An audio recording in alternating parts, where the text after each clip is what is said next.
You tired?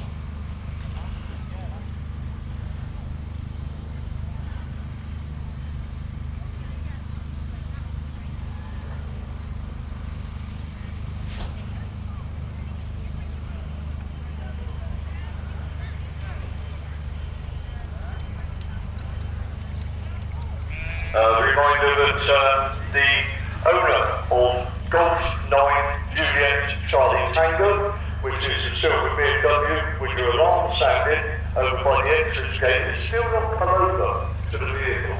We can ask you about 3 times if you could go to your vehicle, please.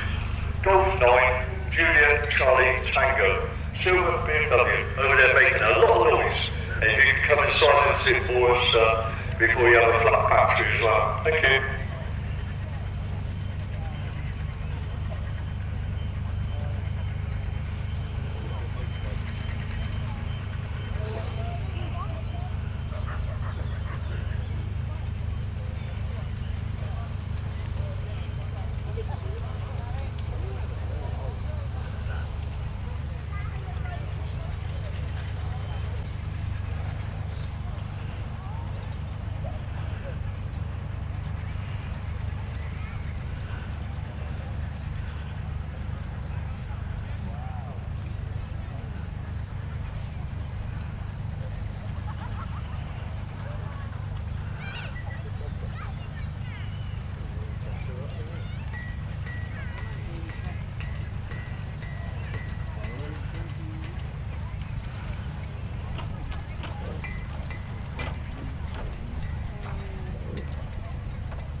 And that's a chance for you to see the miniature steam. And of course this is a very, very important part of any rally, are the steam engines. These are the miniatures, and when we talk miniature scale, we've got things here from a 4 inch, which is a 1/3 size, right the way up to half size, straight in front of me, which is 6 inch. And of course everything in between. Anyway, we have got a steam steward who's going to join me for a chat about some of the engines. I'm just going to give you a little background to the steam world and how it fitted into our industrial heritage. And it fitted in a very short era from 1880 to 1930, when the very last of the Sentinel lorries came out of the factory up there in Shrewsbury. Now, of course, steam was split into several things. You had first of all, portable steam engines, which were not mechanically drivable, they just powered things from their flywheel. You also had agricultural engines, you had road locomotives, which have what we call a solid flywheel. And there's some very good examples of road locomotives in the arena today. And the use of a road locomotive would have been in pairs with a low loader, heavy load in between the two, and companies like Pickford would have had road locomotives at their disposal.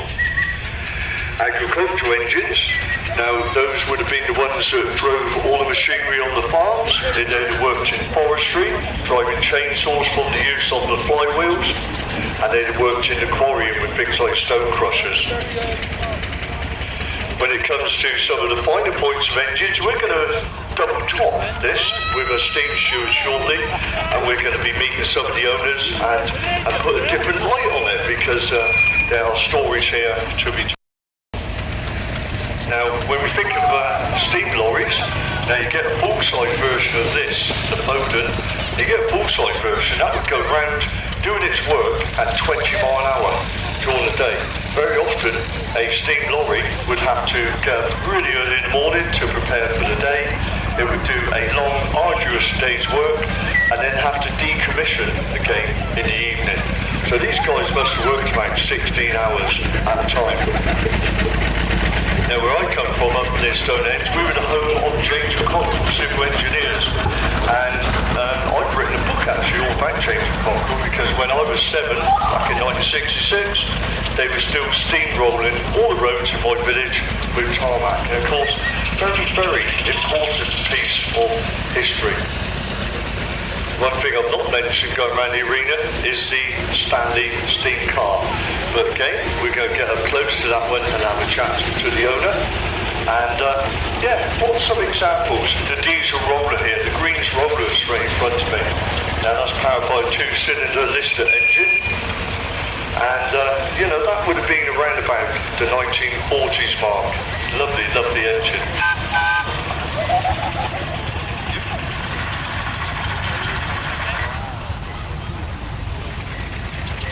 Okay, good afternoon ladies, gentlemen, boys and girls. I've been tasked with describing a little bit more in detail about the engines you see in front of you. We might as well start with the Greens Road Roller. This is a diesel engine, you can probably hear it. It's, I'm sure it's a twin diesel, so that's relatively modern really, but it's nice to see it's flattening the ground for us. So if you look there, there's a Stanley steam car. Vince is on there with Dougal the dog. That's a lovely piece of kit. It's a nice, pleasurable ride on there. It's got pneumatic tyres. It's all fully sprung, so really, really nice to drive and to be a passenger in. I'm going to try and grab as many as I can as they go round for me.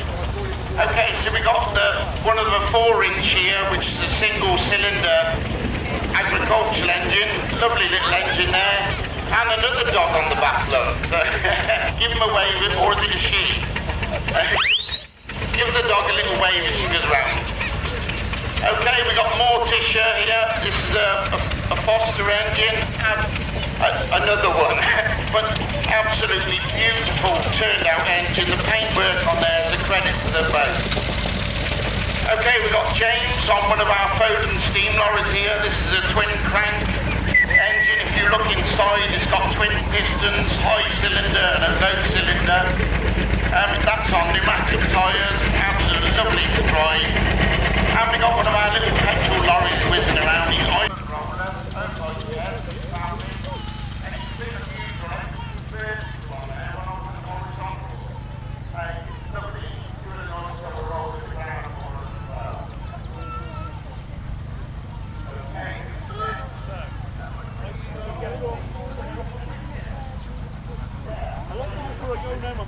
No, I'll do it for her, Steve. No, I'll lock it down. No, I don't want to be shut up. Shut me in. No. See? Did it once too often. And the worst thing I ever, you know what the worst thing I ever bought, Mum? The cleaner was there. One of them ejector seats. You know them seats that lift and there and that? The worst thing I ever bought. She was on a ready one now. Bought that seat, right? Never got ready. Sleep in it. Right in it. Everything in it. That was it. Well, I went through 2 of them.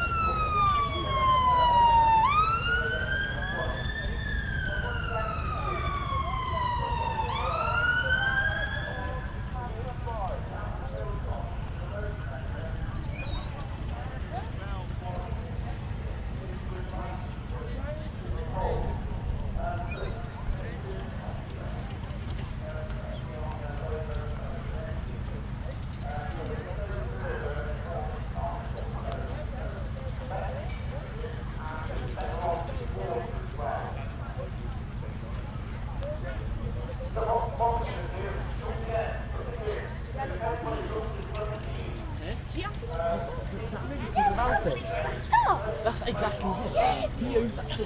On the road. When I went to his house, I learned it on the road. I sat in the road back, and I sat this nuisance is on the planet. I'm not sure if chance is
Right.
Big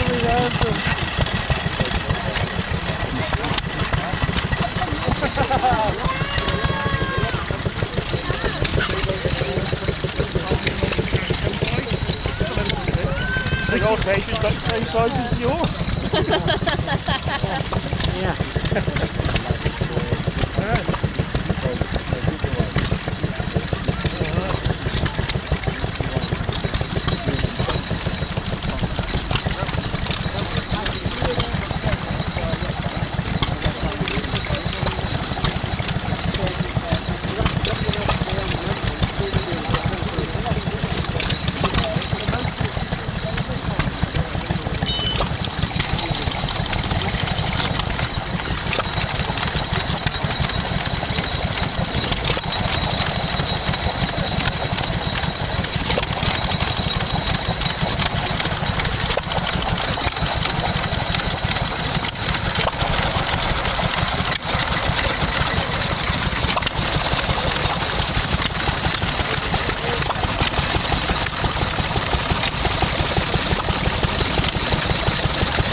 Yeah, defend and conquer, huh?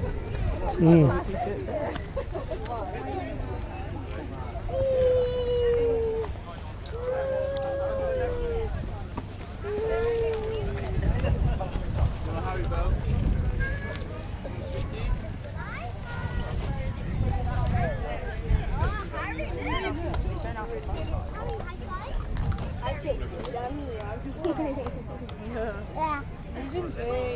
Where's the nearest?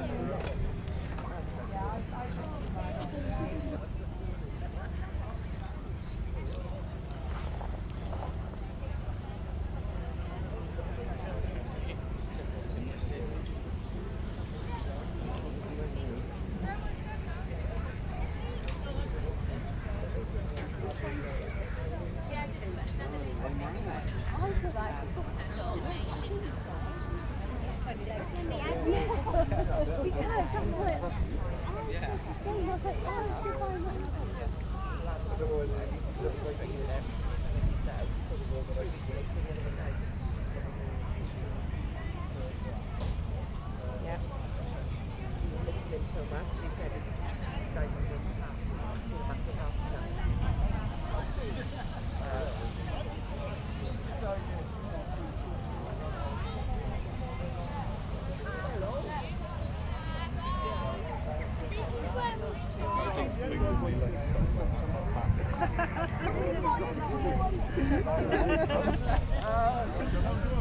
Don't worry, we'll keep an eye out with the paper and everything. We'll straight away.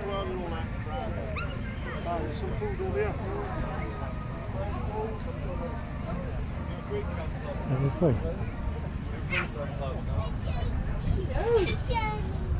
Right, out the wind there then. Yeah, getting a bit much, yeah. Anybody coming back? Give you a due for food? No, okay, thank you. Thank you, boss. Not sure I've got that.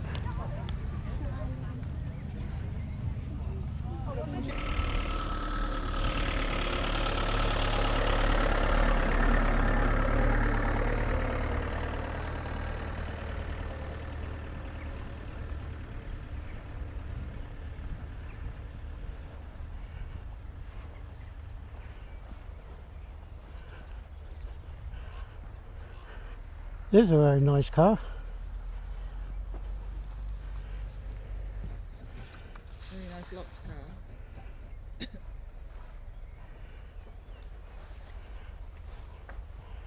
Shall we take it to the show?